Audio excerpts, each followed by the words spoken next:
Everyone, how you doing? It's Pepper Tree Villa doing the daily dose of Disney. How are you doing? Hope you're all doing okay.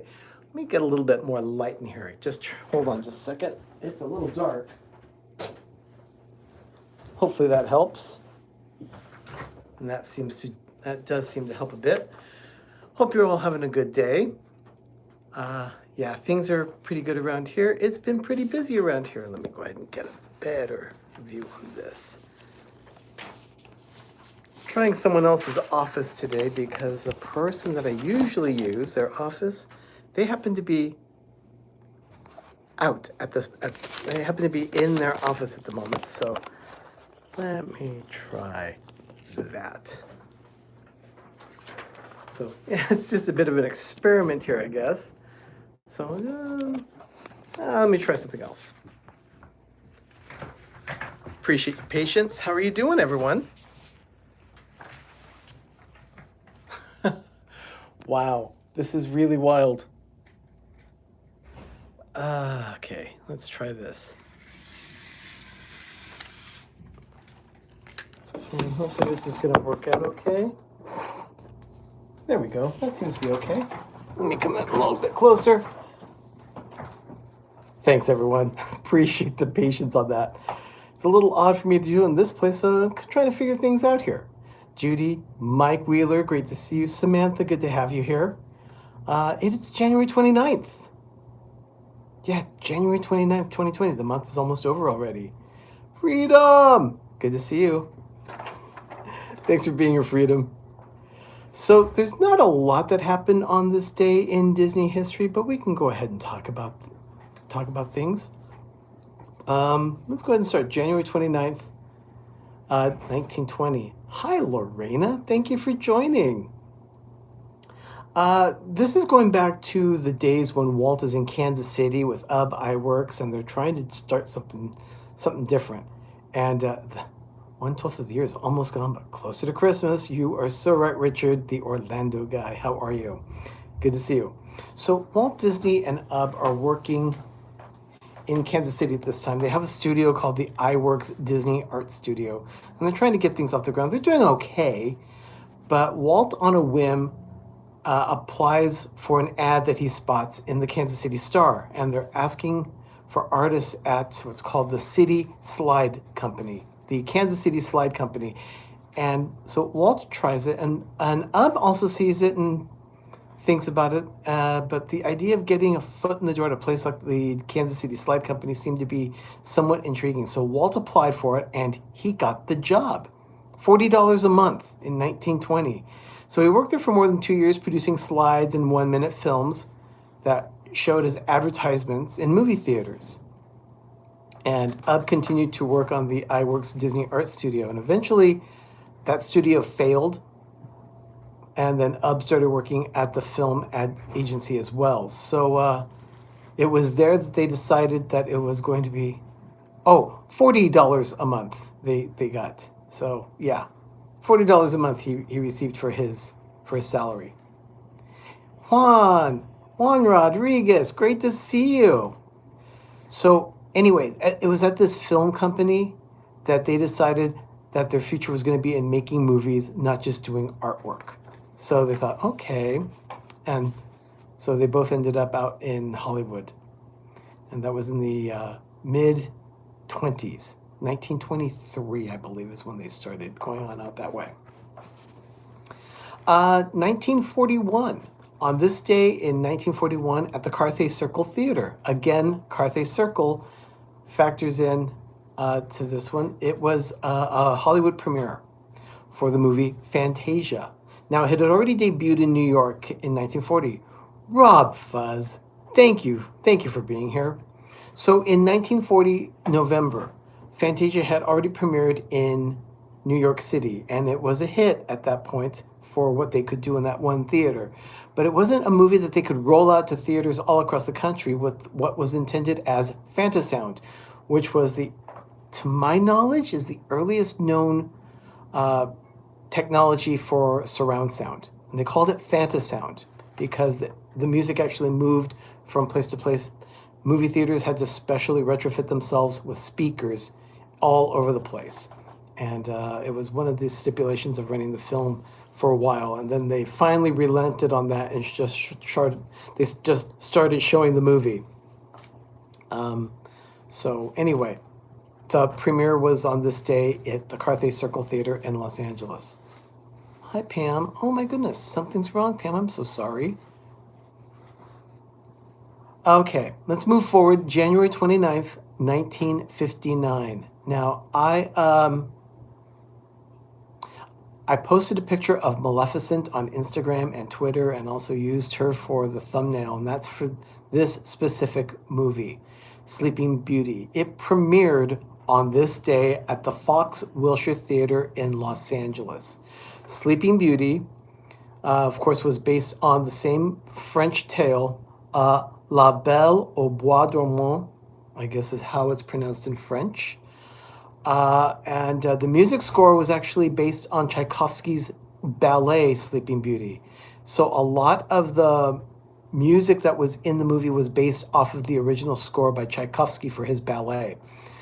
You can really hear that with Once Upon a Dream. They took the theme from the ballet and they wrote lyrics to it.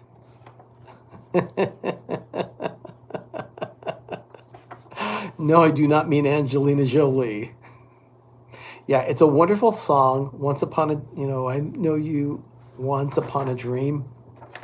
It's a very good song. In fact, that, along with the rest of the score, got it an Oscar nomination for Best Music Scoring of a musical picture. And then there was also the fact that this movie was in production for quite a while. They got about halfway through, and Walt scrapped it and started again because he wanted to take advantage of a new technique in movie theaters, something like CinemaScope. This one was called Technorama. So it was a full widescreen, 70 millimeter. He wanted to make sure that Sleeping Beauty was going to be enjoyed on a wide screen. And so the cost of that movie ballooned, and I don't believe the movie made back its original investment. Arnie Rama. Rob. I need that horn that Jim has on More Sunshine Please. So anytime I see Rob in the stream, I can play that same horn. So anyway, yeah, so it didn't make its money back on its original showing. That's it, Rob. That's it.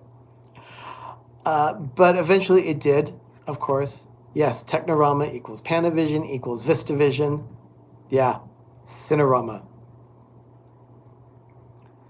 I remember all of them. CinemaScope. I mean, just they all had different catchwords and things like that for that. So that was in 1959. 1987, Snow White and the Seven Dwarfs had been in the theater. Let's see, it was 50 years old at this point. And I don't know if that was any significance on it other than the fact that they drew a lot of attention where they happened to go on this day because they paraded around the floor of the New York Stock Exchange on this day in 1987. And why did they do that? Because Disney had just reported its highest ever first quarter revenue to date in 1987. That is a tribute to Michael Eisner and their staff for really turning things around at the Disney company in the mid-'80s. So on this day, 1987, Snow White and the Seven Dwarfs paraded around the New York Stock Exchange to celebrate that feat. And that was pretty impressive. And of course, they've made more money since then, but at that point, it was a big deal. And then finally, in 2011, on this day, the Disney Dream is on its maiden voyage, and it docked at Castaway Cay for the first time on this day. Oh, Rachel, Snow White is your character, huh? Okay. Various people around here have various characters, and that we'll have to remember that one, everyone. Someone mark that down. Rachel's favorite character is Snow White. Okay, so support channels. I would love to thank D&G. Oh, let's see. I missed the mid to late 80s when Michael and Frank were young and aggressive and leading the company. Boy, they had some great things happening in the 80s, and it seemed like they could do no wrong until they hit Euro Disney. It's just so sad. And then Frank passed away in 94. That was really hard on the whole working relationship there, too. That It was rough. They had a rough time in the 90s. So in support channels, D&G Explorers, Two Real Geeks, and of course, two that are here, Rob Fuzz and the Orlando Guy. I'd like to thank them personally for all the support that they offer and helping us out when we need that help. And we just ask and they just say, what can I do? And it's always nice to have that support. And speaking of that support, I'd like to make sure that everyone knows that Rob Fuzz is going to be going live tomorrow night at 4 p.m. Eastern. So hopefully I'll be able to hop on there during my lunch break. Oh, you are very welcome, Rob. But yeah, join him tomorrow night. He's going to be doing 15-minute increments for 2 hours. So he's going to be changing topics every 15 minutes, kind of a round robin. It's an interesting concept. I'm looking forward to seeing what happens with it. So that's Rob Fuzz. And of course, Richard, the Orlando Guy, very helpful. You're going to be hearing his voice here on PTV in the future. We just have to write the scripts and things like that, and we'll get him going. So you'll be hearing Richard's voice as our voiceover person for Pepper Tree Villa. So thank you for that, Richard. Also, Dean of The Live Place. If you've not checked out theliveplace.com, please do so. Dean does a great job of supporting all these channels that are out there. We all produce nice, friendly content, and he has it as a one-stop shop depository for advertising all of our channels. Over 70 channels are there on theliveplace.com, so go check it out. And Dean actually has his own channel. He has The Live Place, and he also has his personal account, Dreamer's Empire. So go check out Dean. And then tonight on the Disney YouTube network at 7 p.m. Eastern, we did you do your first episode on Daily Dose of Disney? When did you do your first episode? Grace, good question. I tried an experiment last year. I wanted to see if I could do a live show every day in July, and I called it Julive. And people thought I was crazy for wanting to do a live show every day. And yes, July 1st, 2019 was the first episode. And I've missed a few in this time, but for the most part, I've done the Daily Dose every day. And those few that I did miss, there was an interesting, mostly it's because of family situations that have prevented me from doing the live show on a daily basis. But it's far more often that I do accomplish having the daily broadcast. So I do my best also to try and keep it at 6 p.m. Eastern so that it stays out of the way of other people broadcasting on their normal times. So, oh, thank you, Pam. Thank you for posting those links for my support channels. Really appreciate that.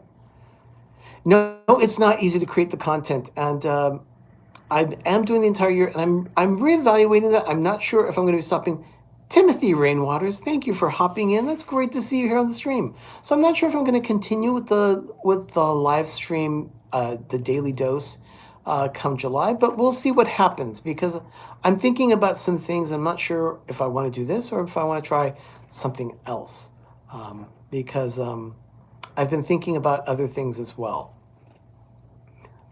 I might change it to like a daily recipe or something like that. That's just talking off the top of my head. Anyway, tonight on the Disney YouTube network, our little network of channels, Disney Nerd Herders are going to be on, and I believe Jim of More Sunshine Please will be hopping on with him. And, oh, you like that idea? Well, I'll be here no matter what. Yeah, well, thank you. I appreciate that support. Really, that means so much to me. And then following Disney Nerd Herders at 8 p.m., by the way, all times are Eastern, 8 p.m., D&G Explorers. They're going to be doing a cruising show tonight and probably discussing the fact that they're leaving for a Disney cruise this weekend. I cannot believe it's already here. I would be here if you read the encyclopedia. Thank you, Cynthia. Thank you so much. But that's for Ben. After all, he is Ben Tanica. So that's his job. And then at 9 p.m. we have This and That. So they'll be on the This and That channel. Woohoo, D&G. Yes, definitely. I'm so excited for them. They're going to be going on that cruise. That is such a cool thing. I really wish I could go on the cruise with them. But, I've got to do the Daily Dose, so. I can't do the daily dose on a cruise. I guess I could, but I don't know. It wouldn't be as much fun. Maybe I'd record it ahead of time. It's just that I miss the interaction. I really do like the interaction here.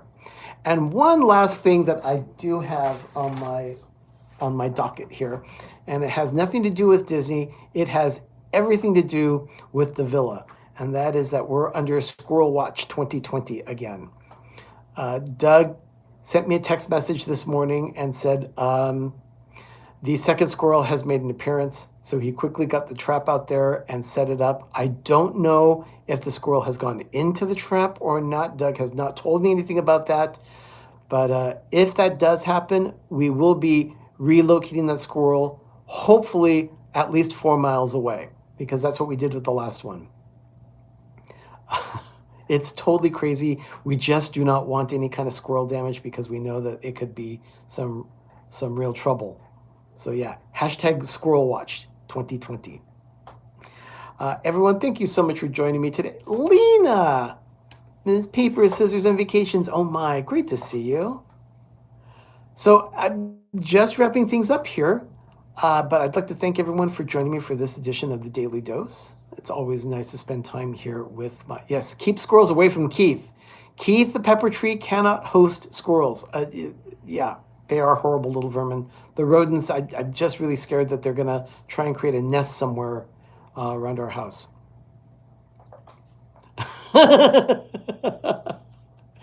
We don't have that many squirrels. Every time I see one, I call him Fred.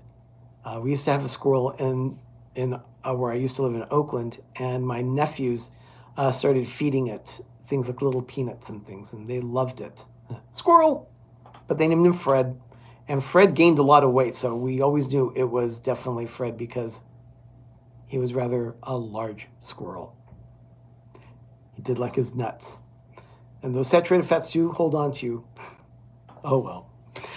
I'm rambling now, so it's time for me to get back to my desk and finish off my work for the day, everyone. Thank you for joining me for this edition of the Daily Dose. I really appreciate it. And as always, have a magical evening and have a great, big, beautiful tomorrow. I'll see you all tomorrow with another edition of the Daily Dose of Disney. Thank you so much, everyone. Bye.